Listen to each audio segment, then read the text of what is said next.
Class ninth की gravitation की इस नेक्स्ट वीडियो में हम लोग कुछ एक क्वेश्चन करते हैं। तो जो फर्स्ट क्वेश्चन एग्जाम्पल 10.1 दे रखा है हमारी एनसीईआरटी में, हमें अर्थ का मास दे रखा है। तो सबसे पहले तो मैं इसको डायग्राम से रिप्रेजेंट करता हूँ। ये बात याद रखना, जब भी न्यूमेरिकल सॉल्व करते हो डायग्राम बनाना बहुत ज़्यादा ज़रूरी है।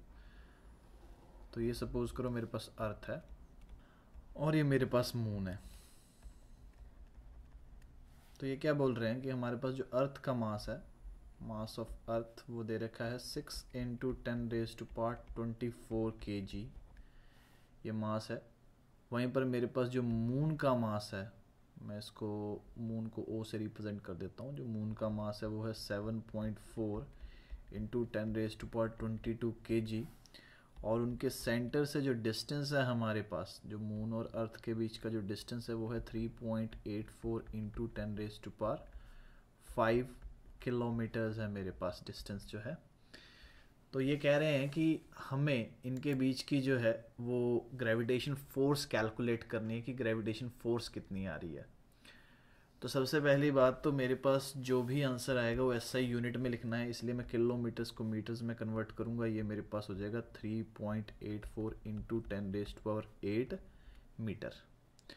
तो ये डिस्टेंस आ गया। फॉर्मूला मेरे पास है gravitation force is equal to universal gravitation constant into mass of earth, mass of moon, upon जो भी उनके बीच का डिस्टेंस है उसका स्क्वायर। तो बेसिकली जी की जो कैपिटल जी की वैल्यू थी वो थी 6.67 × 10⁻11। मास ऑफ अर्थ है 6 × 10⁻24 kg। हमारे पास जो मून का मास है वो है 7.4 × 10⁻22, और मैंने इसको डिवाइड किया 3.84 × 10⁸ के स्क्वायर से। तो बस ये सिंपली कैलकुलेट करके हमारे पास आ जाएगा। जो आंसर आएगा वो है 2.02 × 10⁻20 न्यूटन। तो ये मेरे पास फोर्स आ रही है मून और अर्थ के बीच की। तो ये जितनी फोर्स अर्थ मून पे लगा रही होगी उतनी ही फोर्स मून अर्थ पे लगा रहा होगा, और उसकी वैल्यू ये है। जो नेक्स्ट क्वेश्चन है हमारे पास, इन टेक्स्ट क्वेश्चन है ये भी, कि basically universal law of gravitation को की डेफिनेशन देनी है हमें। तो ये मैंने यहाँ पे लिखी हुई है। Every particle of matter in universe attract every other particle with the force that is directly proportional to product of masses of the particle and inversely proportional to the square of distance between them. जो next question है वो क्या है, right the formula to find the magnitude of gravitational force between earth and an object on the surface of earth. तो ठीक है, suppose करो ये अर्थ है, उसके सरफेस पे ये ऑब्जेक्ट है। अब जो डिस्टेंस लेंगे ना हम, वो एक्चुअली में अर्थ का रेडियस जो होगा वो लेंगे, और रेडियस ऑफ अर्थ जो है ना, मैं इसको आर ई से लिख रहा हूँ, वो 6400 किलोमीटर के अराउंड होता है। तो इसका मुझे फार्मूला बनाना है, तो मैं मास ऑफ अर्थ को कैपिटल एम ले रहा हूँ, जो ऑब्जेक्ट का मास है उसको स्मॉल एम ले रहा हूँ। तो जो फोर्स बनेगी, फोर्स का जो फार्मूला बनेगा वो क्या बनेगा, universal gravitational constant into mass of object into mass of अर्थ, और जो भी उनके बीच का डिस्टेंस है जो कि अर्थ का रेडियस होगा आर का स्क्वायर। तो ये मेरे पास फार्मूला बनेगा।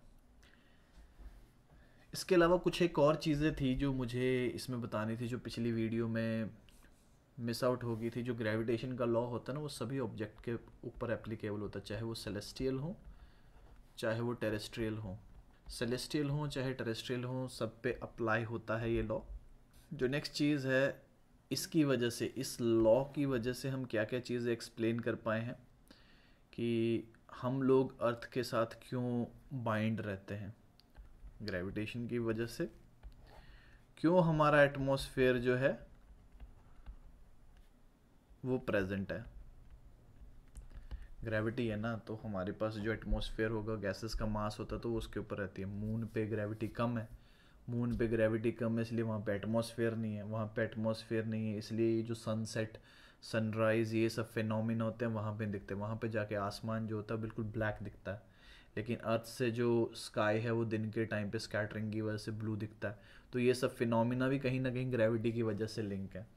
ठीक है, फिर वो जो लो टाइड हाई टाइड वाला सीन होता है ना, जिसको हम लोग हिंदी में ज्वार भाटा बोलते हैं, लो टाइड होती है, हाई टाइड होती है, ये सब भी जो होता है वो एक्चुअली में मून का ग्रेविटेशन पुल लगता है वाटर पे, उस वजह से होता है ये हमारे पास। और जो सन के अराउंड घूम रहे हैं सारे के सारे प्लैनेट, वो भी ग्रेविटी की वजह से घूम रहे हैं। प्लैनेट रिवॉल्व अराउंड सन, ठीक है। ये सब चीज़ें जो थी वो मैंने पिछली, ये प्लैनेट रिवॉल्व अराउंड सन वाली बात तो मैंने पिछली वीडियो में बताई थी। ये 3 चीज़ें, इनका ध्यान रखना, तो लो टाइड और हाई टाइड वाले का ध्यान रखना। अब ये हमारा सन है, वैसे हमारा सन का मास सपोज करो MS है ये मास। हमारे पास तो बहुत बड़े बड़े स्टार्स है ना, उनका मास तो हमारे सन से भी ज़्यादा, तो अर्थ वहाँ क्यों नहीं चली जाती?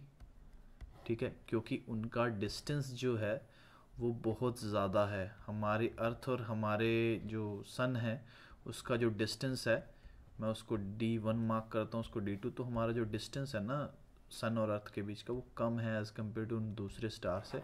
इसीलिए हमारी अर्थ पे ना उनका जो ग्रेविटेशन पुल है वो ज़ीरो तो नहीं होता, बट नेग्लिजिबल होता है, मतलब बहुत कम होता है। इसीलिए हमारी अर्थ जो ना ऑर्बिट छोड़ के उनकी तरफ नहीं चली जाती। जो नेक्स्ट आने वाली वीडियो होगी ना, उसमें हम फ्री फॉल के बारे में पढ़ेंगे और ग्रेविटी को डिस्कस करते हैं कि मून और अर्थ की ग्रेविटी को अगर हम कंपेयर करें तो क्या फ़र्क आएगा, और ग्रेविटी की वजह से जो वेट का कॉन्सेप्ट जनरेट होता है उसको पढ़ेंगे।